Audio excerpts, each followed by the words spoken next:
Welcome back to the show where we run you through all the Dolphins news you need to know about. After running through the news you need to know about, we run you through the fan Q&A where we answer fans' questions. It's going to be a shorter episode here today, ladies and gentlemen. It's not going to be that long. There's not a lot of news to talk about. There is a ton, and I mean a ton, of crazy stuff happening before the Miami Dolphins offseason.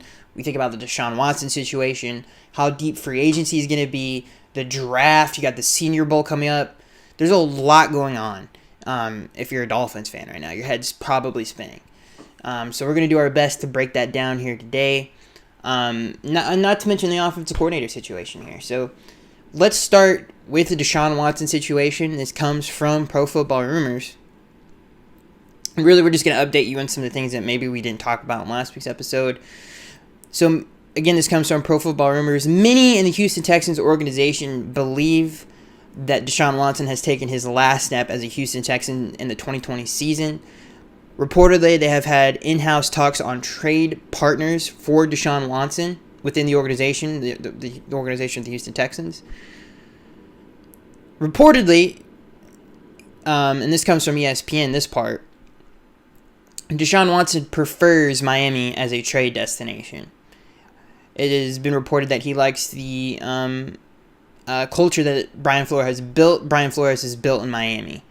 So there's a lot to take in there. There's also been reports that the Panthers are going to be heavily involved in the Deshaun Watson sweepstakes. The Jets are going to be reportedly heavily involved in that as well. It's a lot. It's a whole rigmarole. Okay, Peyton Manning. Reminds me of when Peyton Manning was a free agent in the 2012 offseason. Like, it's going to be crazy, especially if the reports are true that even the Texans are looking to move on from Deshaun Watson and believe that he has taken his last snap as a Houston Texan. So, who knows what will happen? I don't think there's any real reason to speculate on this. We've already talked about, is it a good idea if Deshaun Watson is a Dolphin? My opinion is yes, it's a good idea if Deshaun Watson is a Dolphin. And we broke down that whole rigmarole in last week's episode. We're not going to do that today. I just wanted to update you guys on the whole situation. It's crazy. Who knows what's going to happen? It's really setting up to be a crazy offseason for the Miami Dolphins. This next news story comes from Pro Football Rumors. The Dolphins offensive coordinator situation. So, really, we're just going to update you guys on some of the candidates left over. If you don't know Mike McDaniel, if you haven't been keeping up, Mike McDaniel, the 49ers run game coordinator and one of my favorite candidates for the Dolphins offensive coordinator position, has been promoted to offensive coordinator of the San Francisco 49ers. So he's completely off the table, which really sucks. The Steelers quarterbacks coach that was heavily rumored to be the Dolphins offensive coordinator as well has also been promoted to the Steelers offensive coordinator. So he's off the list as well.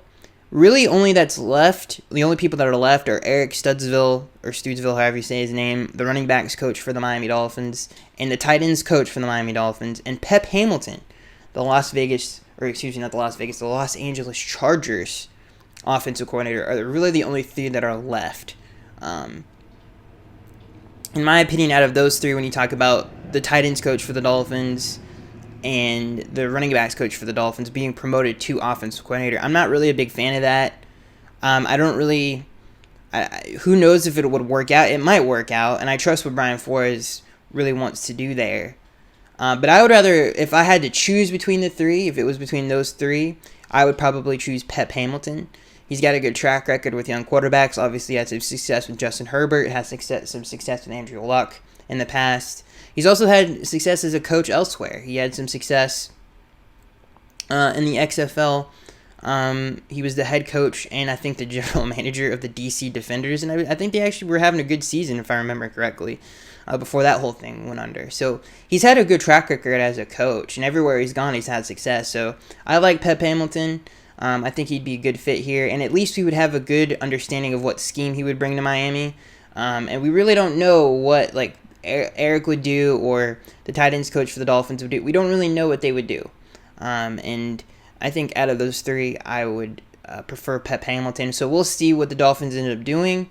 But those are really the only three candidates known to be the next offensive coordinator for the Dolphins. Are the running backs coach for the Dolphins, the tight ends coach for the Dolphins could be promoted to OC, or Pep Hamilton if they decide to go outside of the Dolphins organization on that hire.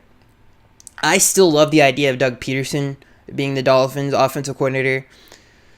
It's looking like he's not going to be a head coach this offseason, so if that ends up working out, I think that would be awesome if they bring in Doug. I think him bringing that Kansas City scheme here would be awesome, and I think that would be a great fit for Tua. So he would still be my dream offensive coordinator for the Dolphins, but I still think Pep Hamilton would be a good hire for the Dolphins. He's got a good track record as a coach. He's been a head coach. He's been an offensive coordinator.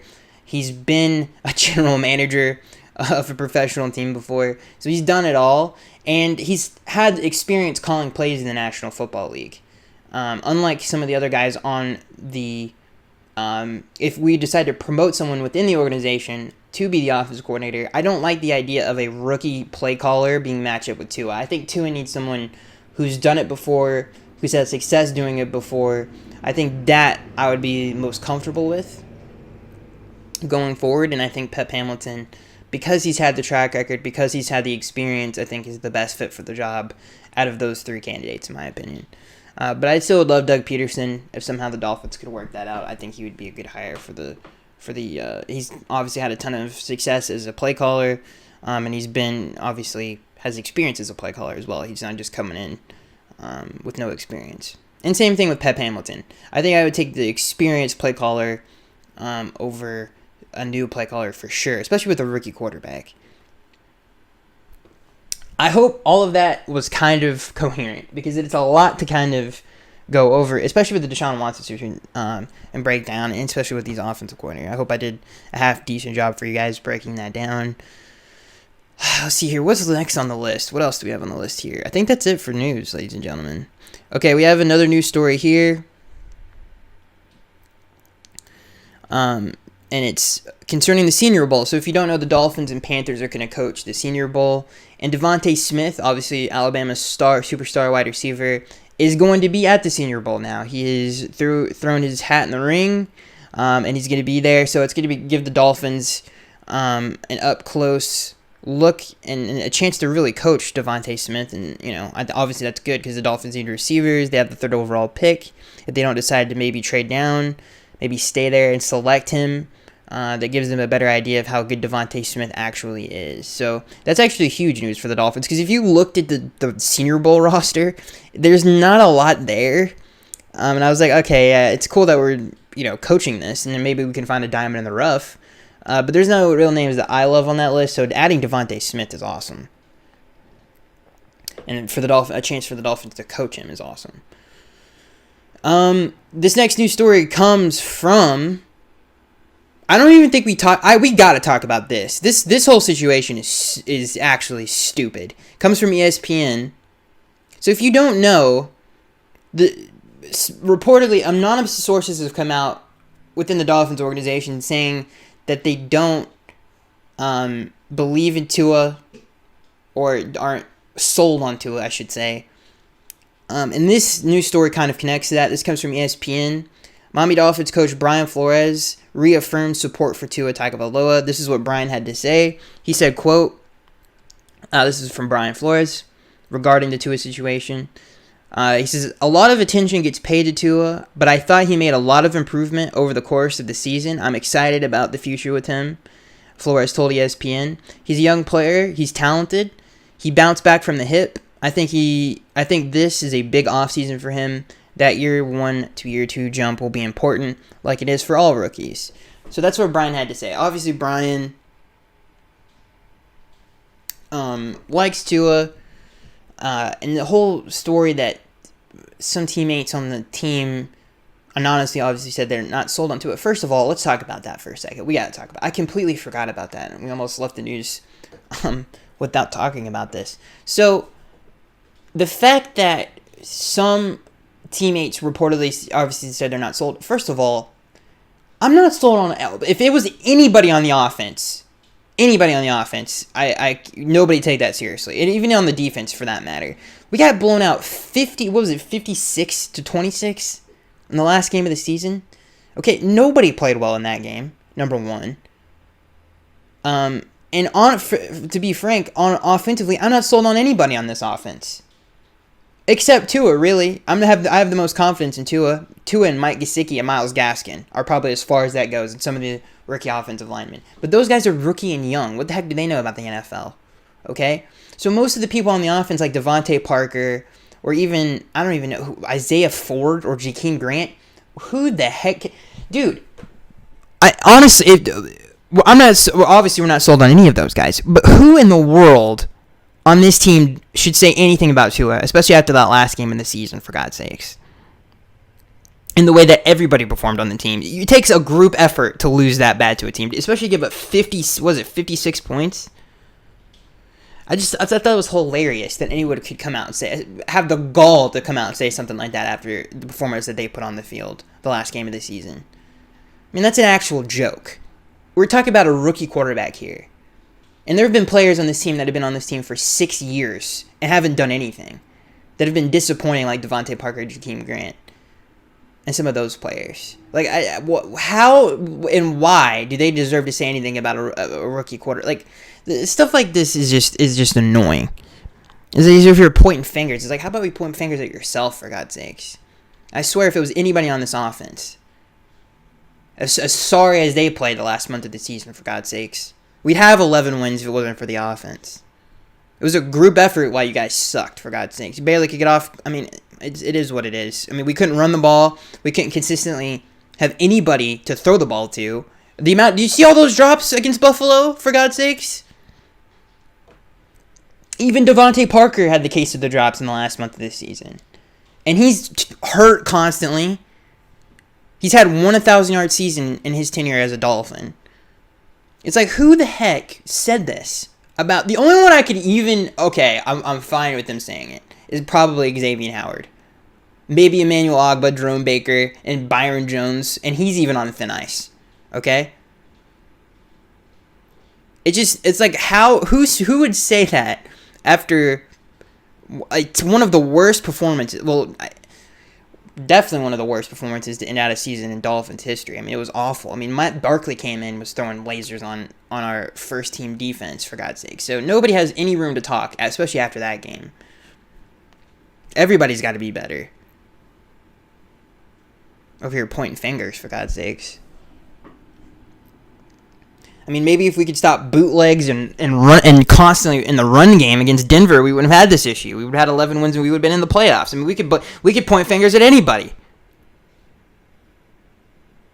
If Fitz doesn't throw 3 picks against New England and he doesn't throw that dumb pick against Seattle, and Noah Igbenogany doesn't give up all of those long, big plays against Seattle and Buffalo, I mean, how many what-ifs are there, for God's sakes? 2-1, 6 games or 7 games as a starter? It's a bunch of nonsense. It's actually a bunch of nonsense. If everybody wants to play the blame game, we can play the blame game. Talk about we're not sold on Tua. Oh my God, dude. I swear to God, if it was anybody in the offense, there's barely anybody on the offense that I'm sold on. I just thought that was ridiculous. I mean, who in the world said that on this team after getting put 56 hung on us, for God's sakes? Who said it? I need to know. Raise your hand. Over here anonymously taking shots at people. You should put your name out there so we can let's see what have you done lately for the Dolphins. Like, there's not very many people on that roster that could even come close to saying something like that, especially about a rookie, for God's sakes. If it was any veteran on the offense, I mean, that just makes them even look even worse. Like I said, I mean, Jakeem Grant, Devontae Parker, like who said it? I need to know. After the way they played, especially the last 2 months or really month of the year.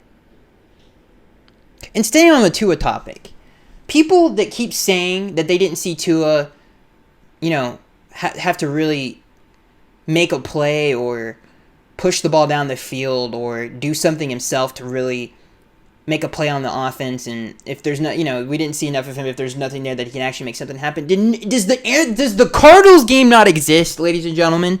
Does the Cardinal? By the way, the people that said, "Oh, we're not sold on Tua," if it wasn't for Tua, none of you win that game in Arizona. What do you guys think that was, for God's sakes? But when we get beat by Buffalo, for God's sakes, we gotta point fingers. When Fitz throws 3 picks, throws 2 picks against New York. By the way, their defense is the reason we won that game when we shut them out 24-0. Fitz played terrible in that game. Fitz also played bad against Seattle and New England. But no, we're not pointing fingers then. But when the rookie quarterback, it's like, come on, guys, we're better than that. We're better than that. We got to move on from this whole thing because I could sit here and rant about this forever. But yeah, Tua didn't deserve whoever wanted to share their opinion about a rookie quarterback when we can name 50,000 other people on this team that deserve some sort of blame for not making the playoffs this year. And like I said, the fact that people said, Tua didn't really show signs or whatever the heck you want to say about Tua, yeah, he did. Yes, he did. Multiple times throughout the season. First of all, I could put a highlight tape up of at least 5 minutes long, 3 to 5 minutes long, of Tua making the first guy miss.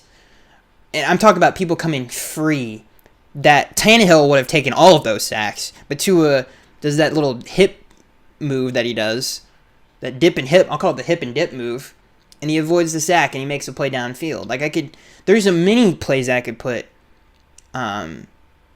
show someone or show anybody of Tua making a play by himself.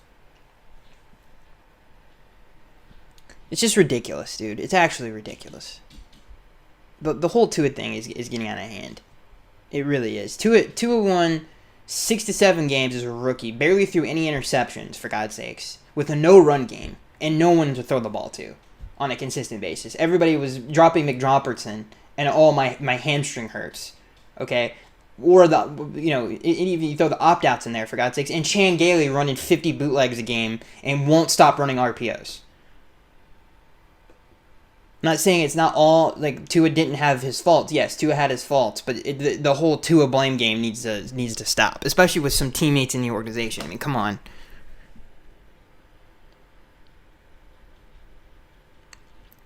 Yeah, that made me really upset. All right, let's move on from that. It's just, to me, that's just the most nonsense news story of all time. And, we don't have to see here. I mean, I could bring up, I know people have said this before, but it's true. You could bring up, even Andrew, if you even want to talk about recent history, like Andrew Luck's rookie season, I know that he had a great rookie year. He threw a ton of interceptions in that rookie season. Okay? There have been many quarterbacks, especially young quarterbacks, that have become great players that have had terrible rookie years. And Tua's rookie season wasn't even bad. It's almost like we didn't win 10 games, if you just kind of gauge the room in terms of Dolphins fans. It's like we won 10 games. Any other year, we would easily have made the playoffs. And Tua would have done that as a rookie. Anyway, let's move on from that. Who cares? It doesn't matter. Tua's going to be great. Everybody needs to calm down. Calm down. Everybody needs to calm down. And I really do believe that. I mean, I've never left the Tua train. Just like I didn't abandon the defense early in the season. Like everybody else was off that train, calling them garbage, and then look what happened. They led us to 10 wins. Anyway, let's move on. All right, let's. I wanted to talk about some free agents before we get into the fan Q&A. I think there's a couple players on this list that I don't think a lot of people are talking about. Everybody's talking about Deshaun Watson, obviously Tua, and not really, and some of the draft things, but nobody's really. There's some under the radar guys that I want to talk about in free agency. The first guy I really want to talk about is Leonard Williams, and I think this would be a home run knockout of the park pickup for the Miami Dolphins. First of all, I don't think he's going to cost that much money, and I think he would be a huge impact player for this team. I think he's a great scheme fit. Obviously, played in the same scheme with the New York Giants with Joe Judge and Patrick Graham, obviously former defense coordinator for the Dolphins, running the same scheme that we do. I think he makes the front bigger, way better against the run. He's a great run defender, and it really allows the Dolphins to play some of those weak fronts and still be able to stop the run. I mean, New England has been famous for that. Every time we've played them in the last 10 years, and then when they play anybody, especially within the division, they've always really played some of those weaker fronts, but have still been able to stop the run. And it's because they've had, like Lawrence Guy there, or Dante Hightower, Vince Wilfork, some of those players where you can play some of those weaker fronts and still be able to be consistent and get teams in third and long.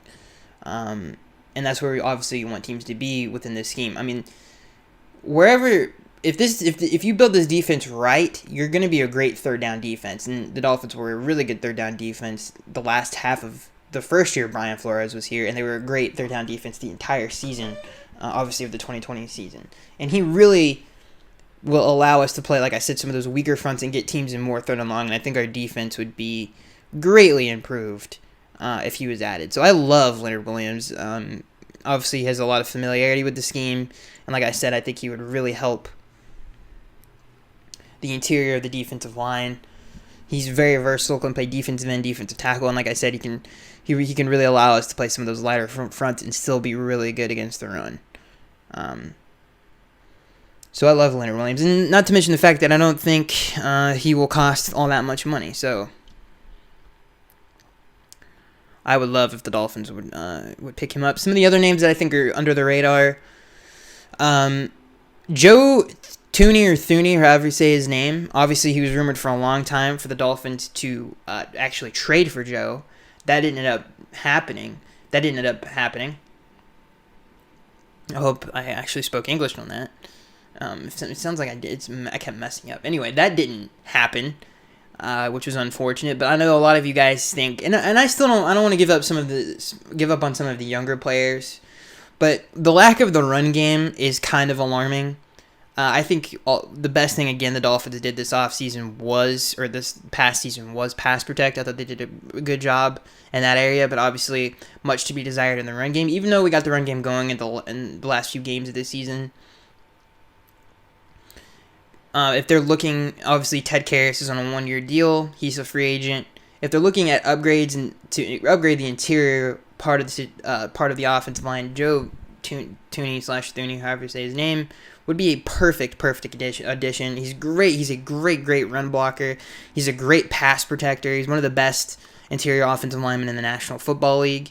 So that could be somewhere the Dolphins look to upgrade if they want to there, and really help out Tua in this run game. And another, this would be a great signing for the Dolphins. Obviously, with Ted Karras being a free agent, if the Dolphins are looking to upgrade the center position, Corey Linsley is also a free agent from the Green Bay Packers, who's killing it in the run game and passing game. He would be a perfect addition to the roster if the Dolphins are looking to upgrade at the center position. He is going to be a high commodity. A lot of people are going to want him because I think he made the All-Pro team, if I'm not mistaken. He's one of the best players and one of the best centers in the NFL. So he would command. His market would be interesting. But if the Dolphins are looking to kind of really solidify that, and if they're not really sold on some of the younger players when it comes to being a little bit more physical up front, Corey Linsley and I think Joe Thuney would be perfect fits. But I think out of the three that I love the most is Leonard Williams. I think Leonard Williams could really help this defense stay dominant and even bring it up another level. And I think he allows you to be... he allows you to do some of the things that you want to do anyway within this defensive scheme and really help out in that area. So I think he's a great scheme fit, and he improves the team. So I just wanted to bring up those three names because those three names I haven't really seen talked about that much. But I love Corey Linsley. I love Joe Thuney. And I think Leonard Williams would help the team out a lot. And I think those three names are some of those three names are some names to look out for because I think they improve both the offensive line and defensive line a whole lot. And then you could complement the offense. If you go down if you get Corey Linsley and someone like Joe Thuney, you could complement them in the draft with some of those skill position players. And Leonard Williams too would be a great. He's not going to help the pass rush situation all that much, but he's going to help our run defense, and he's going to help us get into more third and longs and really let our secondary and some of those blitz packages eat. And I think that's very important. So I think Leonard Williams would make a huge impact on this team. You want to? I mean, Leonard Williams is the king of TFLs in the running game. He's going to help out our linebackers too, and just us being a little bit more physical up front. Him and Raekwon Davis next to each other. I mean, that's magic. And Christian Wilkins, and then you rotate Zach Sealer in there. I mean, that's amazing. That would be a great addition to the defensive front. I think that's it, ladies and gentlemen. I think we covered all the news and some of the things that I wanted to talk about. I almost forgot the Tua thing, which really made me upset. I really should have done the podcast the day of when that news story came out, because I would have been. I mean, that stuff really made me upset. I thought that was the dumbest thing I've ever. I mean, who could possibly say that? It's like I wonder if we're sold on you. I mean, the whole anonymous thing is ridiculous. It's actually ridiculous. Talk about sold on someone. I'm not sold on it. Like I said, if it was anybody on the offense, I mean, that's an actual joke. How about catch a football? I mean, even when Ryan Fitzpatrick, people got to remember something. Even when Fitz, because people keep bringing up, Fitz was thrown to the same people. Devontae Parker and Preston Williams were still inconsistent when Fitz was in the lineup. I was still, when Fitz was the starter, coming on the show and saying, we need more weapons. It was still a problem when Fitz was in the game.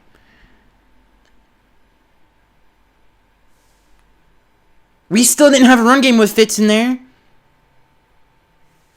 The only one who was consistent when Fitz was in the game was Mike Gesicki. That was it.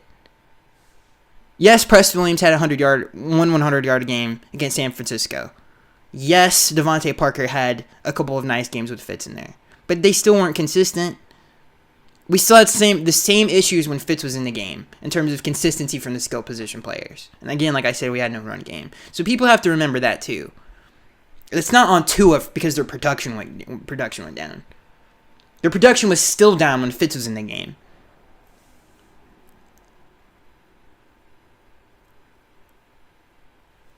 All right, let's move on to the fan Q&A, where we answer fans' questions. Not a lot of questions today. I was like, there's only 12 questions today. Usually we have like 20, I would say, like 20 plus questions. I could be wrong about that, but I'm pretty sure. So let's get into this first question. This first question comes from SM. He says, as the draft gets closer, I see the Jags taking Trevor Lawrence and the Jets taking Sewell, the tackle from Penei Sewell, I think is his name, the tackle from Oregon. In this case, if Miami can't trade out, I see the pick being the Penn State linebacker. Thoughts? I hope not. I hope the Dolphins take a receiver. If it's Jamar Chase or Devon, I don't care who it is. They need to take offensive weapons. They need to get Najee Harris. They need to get Devontae Smith. They need to get weapons on the offensive side of the football who are consistent and can really help out Tua in this offense, be more explosive. And that's way bigger of a need than a linebacker. And I don't mean to be disrespectful or anything. But it's true. I mean, this team needs weapons bad. And to me, the strength of this draft really is offensive weapons. Like between tight ends, running backs, and receivers, there's a lot of good ones in this draft. I shouldn't say a lot of good ones. To be honest with you, if the Dolphins, and I've seen a lot of people make this argument that you could get one in the second round when you think about a receiver. They need a superstar, and there's only really two guys in this draft that I think could be superstars, and that's Devontae Smith and Jamar Chase. Take one of them. I don't care where you take them. Take one of them. The Dolphins need to take one of them. This offense needs to be more explosive. And if the Dolphins somehow were able to get, and it's a possibility that they could do this, that they could move around the draft board to do this. If they somehow got Jalen Waddle, Devontae Smith, or Jamar Chase, and Najee Harris in let's say in the first or second round, I mean, that would be a dream come true. But I think that needs to be kind of the mentality in this draft, is just surround Tua with as many weapons as you can. This next question comes from TR3MC. He says, hey, Skaggs, do you think Miami should pursue linebacker/defensive end to add another pass rusher like J.J. Watt if he leaves Houston, or draft someone out of college? I think if they want to get a pass rusher, they should do it through free agency. People like Shaquille Barrett, people like Von Miller, who's rumored to be released by the Broncos, Melvin Ingram, players like that. Or even, I don't know if J.J. Watt really... I think he'd be a great scheme fit. He's a great run defender. He is still a problem. So yeah, I like J.J. Watt. I think that would be a good addition as well. But that is something that the Dolphins need to look into is pass rusher. I think they need a little bit more there, or even like a Leonard Williams who can really help out the run defense and get teams in third and long more. And I think when you look at what other teams are doing within the division, like what the Jets did with Robert Saleh, and they brought the offensive coordinator from San Francisco over there with him, they're gonna be physical. They're gonna run the ball and be physical and play defense. Well, Leonard Williams kind of helps us, counter some of those things, especially within the division. So, but I think J.J. Watt would be a good name to look out for to help the pass rush for sure. This next question comes from Hammer. He says, "Can you name He says, can you name 4 top college OCs that you think would fit what Flores may want to do?"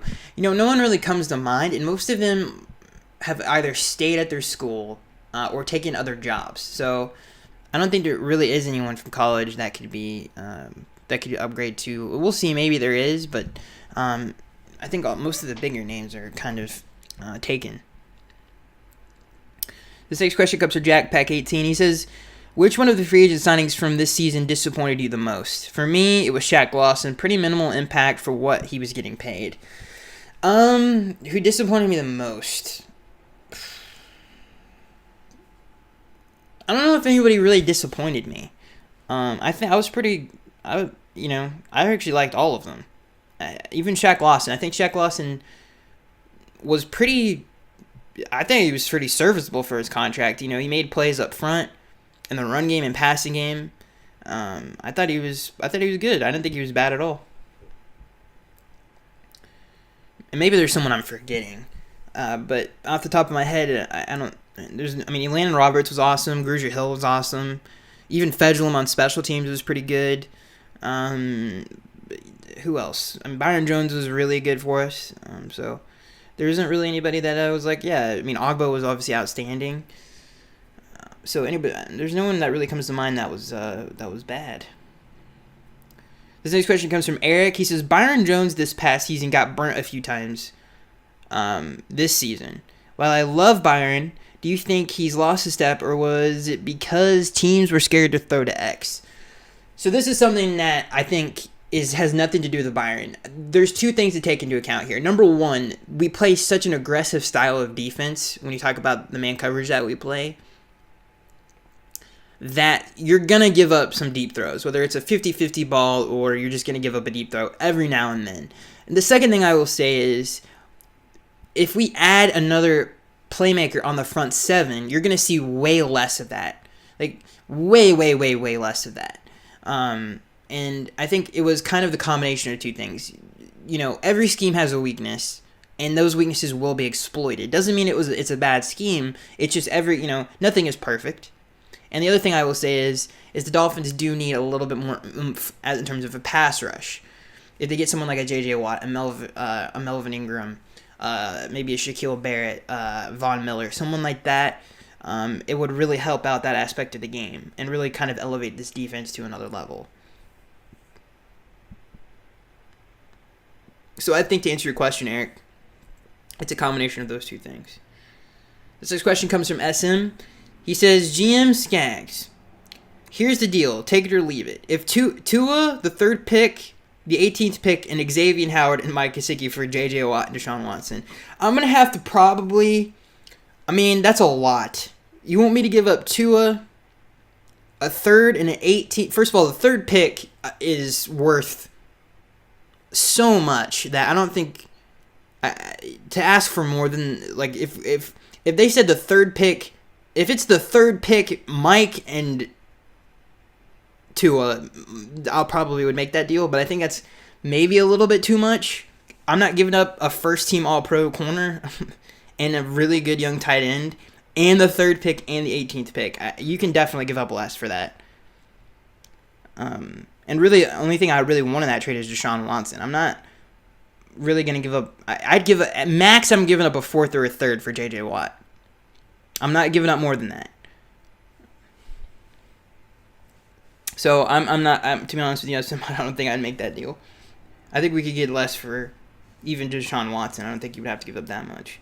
This next question comes from SM. He says, I can't help but think of the 2 times the Miami Dolphins passed on Drew Brees. It looks like he will retire at the end of the season. Skaggs, talk for a minute about how much different the past 15 years would have looked like with him. Brees, who in my mind would be handling the car keys over Tua. I don't think, it would definitely be different. We would we have won a championship? I don't really think so. I think when you look at what you have to win a championship, you have to have a good organization, you have to have a good head coach. And I don't really know if any of the head coaches that we had over the last 15 years would have won a Super Bowl. Would we have a lot of playoff appearances? Yes. Would we have been way more competitive? Yes. Would we have more division titles? Probably. But you got to understand, Bill Belichick, Tom Brady are in our division, in their prime of their careers. And really, you have to match up Drew Brees with, like I said, a good head coach and a good organization. I've thought about this a lot. I don't think it would have been... I think we would have had more success for sure. No doubt about it. But I don't know if we would have won a championship. This next question comes from Jack Pack. He says, do you think it's fair to say that Devontae Parker is a bust? He's only had 1 season of 1,000 yards, not to mention he is consistently injured except for the 2019 season. I think he's under contract until 2022 should they try to trade him. I don't know if you should necessarily try to trade him, but yes, he's been a little bit disappointing. Because, and I think to add on to the disappointment is he's shown flashes of being so dominant, especially for the 2019 season. And even this season he was, the injuries, the inconsistencies, all that stuff. Yeah, I think he's just he's been so up and down, I think is the best way to describe his career so far. This next question comes from the Fanatic. He says, hey Skaggs, the Miami Dolphins, in mine and other people's opinion, follow the New England Patriots model for building a team. Sorry about that, if you're in a car outside. Coach Flo, let's restart, that distracted me. This question comes from KC Fanatic. He says, hey Skaggs, the Miami Dolphins, in mine and other people's opinion, follow the New England Patriots model for building a team. I've said that many times on the show. Coach Flo is from New England. Therefore, a certain disgruntled, high-priced quarterback would be out of the question. Do you agree? No. Bill Belichick was never put in the position to where he had to look for a quarterback. When he had all that success in New England, obviously he had Tom Brady. So it's a different situation. If you're not... I think Tua is going to be great. How great he's going to be, no one knows. And I think the idea of getting someone who's that good, who's only 25 years old, is something that you cannot pass up. It never comes around. It's like when Drew Brees left New Orleans and the Dolphins didn't secure him. To get a Hall of Fame caliber quarterback like that is not something you can just pass up on. So if you have the opportunity to get someone like that, you do it. It's like getting LeBron James, or it's like getting Anthony Davis, or someone like that who changes the franchise. Like, players like him do not come around that often, and he would change the franchise. Not that Brian Flores hasn't already done that, because he has. But I think when you talk about contending for championships for years to come, he gives you that. And you don't really know if how great Tua will be. So that's kind of, I think, the idea there. And who knows? Like I said, Tua could very well become that. But to get someone who's already that is a completely different conversation. So I don't agree with you, KC Fanatic. I don't think just because Brian came from that, he wouldn't make a move like that. I don't think so. This next question comes from Tony. He says, what do the Dolphins need to do to catch the Bills? And what do you think is the best option at OC out of the interview candidates? I think right now, since it's been dwindled down so much, I think Pep Hamilton is by far the best. And really after that, I don't think it really matters between the other two. Because I don't really have a good enough track record to be like, okay. I would say Eric would be my second if I had to pick between the three. I would say at first Pep, then Eric. Because Eric at least has some success with the running backs. And some of the coaching he's done with them. But to me, I think Pep Hamilton's probably the number one candidate for me. To answer your question, Tony. This next question comes from SM. He says, after an exhausting and arduous search, I've decided the next offensive coordinator for the Dolphins should be Luke Fickell, current head coach of the University of Cincinnati, 2-time coach of the year, 18-20 respectively. Thoughts? I don't really know much about that dude. I can't really give a good opinion on that. I would have to look at what he does, what scheme he runs, and stuff of that nature. So maybe, yeah, I mean, he sounds like pretty got a pretty good track record there, but I don't know much about him. This next question comes from Mark. He says, this is me, and tell me if you agree. We need to draft 3 or 4 receivers, look at the roster. Williams and Parker consistently get hurt. Williams hasn't played a full season. The rest of the guys, like 4th or 5th stringers. We probably need to grab Harris also at 18. I completely agree with that. I don't know about drafting 4 receivers, but I do know that this, well, I guess I am for drafting at least 2. When you think about if you have an opportunity to get Waddle, Jamar or Devontae, and Najee Harris. Not when I say I mean either you get Devontae or Jamar at the 3rd pick. Then you get, if you can get Jalen and Najee after that, I mean that's too good to pass up. So I kind of agree with that. The Dolphins need as many offensive weapons as they can get through the draft or free agency, in my opinion. So that is it, ladies and gentlemen. That is it. That's your podcast for this week. It's one of the shorter ones we've done. There wasn't a ton of. I shouldn't say there was a lot of news to talk about. Who knows what the Dolphins will do with their offense? Like I said, I like Doug Peterson, Pep Hamilton, great track record as a coach. So we'll see. We'll see what happens there. I'm really excited about this offseason. Like, I cannot wait for the season, the new league year to start.